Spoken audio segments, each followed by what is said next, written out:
ಸಿನಿಮಾದವರು ರಾಜಕೀಯಕ್ಕೆ ಬರಬಾರದು. ನೋವಿನಲ್ಲಿ ಹಿರಿಯ ನಟ ದೊಡ್ಡಣ್ಣ ಅವರು ಹೇಳಿರುವಂತಹ ಮಾತುಗಳಿವು. ಸಿನಿಮಾದವರು ರಾಜಕೀಯಕ್ಕೆ ಬರಬಾರದು. ನೋವಿನಲ್ಲಿ ಹಿರಿಯ ನಟ ದೊಡ್ಡಣ್ಣನ ಮಾತು. ಸಿನಿಮಾದವರು ಇಂದು ರಾಜಕೀಯ ಮಾಡಲು ಆಗೋದಕ್ಕಾಗಲ್ಲ. ನನಗೆ ರಾಜಕೀಯ ಬರಲು ಇಷ್ಟ ಇರಲಿಲ್ಲ. ಬೇಡವೇ ಬೇಡ ಅಂತಿದ್ರು ಕೂಡ ಕೇಳಲಿಲ್ಲ. ಚುನಾವಣೆಗೆ ನಿಲ್ಲಿಸಿದ್ರು ನನ್ನನ್ನ. 2002ರಲ್ಲಿ ಶಿವಮೊಗ್ಗದಲ್ಲಿ ಮಲ್ಯ ಪಾರ್ಟಿಯಿಂದ ನಾನು ನಿಂತ್ಕೊಂಡಿದ್ದೆ. ಆದ್ರೆ ಆ ಚುನಾವಣೆಯಲ್ಲಿ ನಾನು ಸೋತು ಹೋದೆ. ಅಶ್ವವೇಗ ಜೊತೆ ಹಿರಿಯ ನಟ ದೊಡ್ಡಣ್ಣ ಎಕ್ಸ್ಕ್ಲೂಸಿವ್ ಮಾತುಗಳನ್ನಾಡಿದ್ದಾರೆ. ಸಿನಿಮಾದವರು ರಾಜಕೀಯಕ್ಕೆ ಬರಬಾರದು. ನೋವಿನಲ್ಲಿ ಹಿರಿಯ ನಟ ದೊಡ್ಡಣ್ಣನ ಮಾತುಗಳಿವು. ಸಿನಿಮಾದವರು ಇಂದು ರಾಜಕೀಯ ಮಾಡಲು ಆಗೋದಿಲ್ಲ. ನನಗೆ ರಾಜಕೀಯಕ್ಕೆ ಬರೋದಕ್ಕೆ ಇಷ್ಟ ಇರಲಿಲ್ಲ. ಬೇಡ ಅಂದ್ರೂ ಕೂಡ ಕೇಳಲಿಲ್ಲ. ನನ್ನನ್ನ ಚುನಾವಣೆಗೆ ನಿಲ್ಲಿಸಿದ್ರು.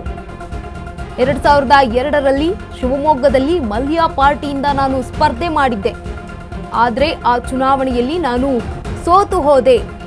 ಅಶ್ವವೇಗ ಜೊತೆ ಹಿರಿಯ ನಟ ದೊಡ್ಡಣ್ಣ ಎಕ್ಸ್ಕ್ಲೂಸಿವ್ ಮಾತು.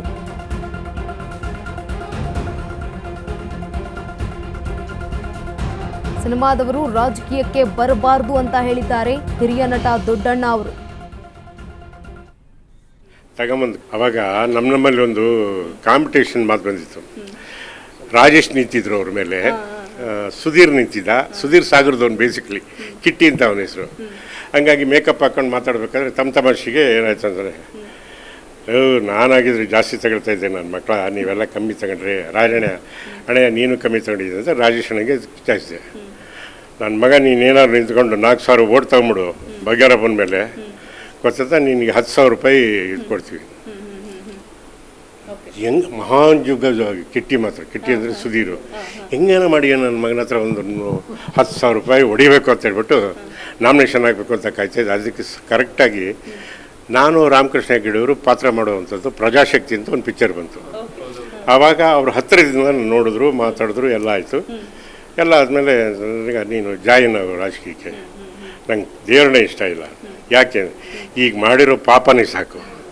ಕೃಷ್ಣ ಭಗವದ್ಗೀತೆಯಲ್ಲಿ ಹೇಳೋದು ಅದನ್ನೇ, ಮಾಡಿದ ಪಾಪವನ್ನು ತಪ್ಪಿಸಿಕೊಳ್ಳಲಾಗದೆ ಅನುಭವಿಸಲೇಬೇಕಾದ ಸಿದ್ಧಾಂತಕ್ಕೆ ಕರ್ಮ ಅಂತ ಹೆಸರು ಅಂತ ಹೇಳ್ತಾರೆ.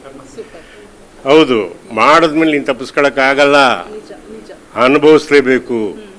ಹಂಗಂಗೆ ನಮ್ಗೆ ರಾಜಕೀಯ ಬೇಡ. ಬುದ್ಧಿವಂತರ ಹಂಗಂದ್ರೆ ಹೆಂಗೆ ಅಂಥೇಳಿ ಮಲ್ಯನಿಗೆ ಹೇಳಿ ಮಾಡಿ ನಿಲ್ಲಿಸಿದ್ರು. 17,000 ಓಟ್ ತಗೊಂಬಂದು ಕೊಟ್ಟು 10,000 ರೂಪಾಯಿ ಕಿತ್ಕೊಂಡೆ. ಅವಾಗ ನಮ್ಮಲ್ಲಿ ಒಂದು ಕಾಂಪಿಟೇಷನ್ ಮಾತು ಬಂದಿತ್ತು. ರಾಜೇಶ್ ನಿಂತಿದ್ರು ಅವ್ರ ಮೇಲೆ, ಸುಧೀರ್ ನಿಂತಿದ್ದ.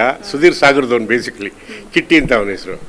ಹಂಗಾಗಿ ಮೇಕಪ್ ಹಾಕೊಂಡು ಮಾತಾಡ್ಬೇಕಾದ್ರೆ ತಮಾಷೆಗೆ ಏನಾಯ್ತು ಅಂದರೆ, ನಾನಾಗಿದ್ರೆ ಜಾಸ್ತಿ ತಗೊಳ್ತಾ ಇದ್ದೆ, ನನ್ನ ಮಕ್ಕಳ ನೀವೆಲ್ಲ ಕಮ್ಮಿ ತಗೊಂಡ್ರಿ, ರಾಜಣ್ಣ ಅಣ್ಣಯ್ಯ ನೀನು ಕಮ್ಮಿ ತಗೊಂಡಿದ್ದೆ ಅಂತ ರಾಜೇಶ್ ಅಣ್ಣಗೆ ಚಾಚಿದೆ. ನನ್ನ ಮಗ ನೀನೇನಾದ್ರು ನಿಂತ್ಕೊಂಡು 4,000 ಓಟ್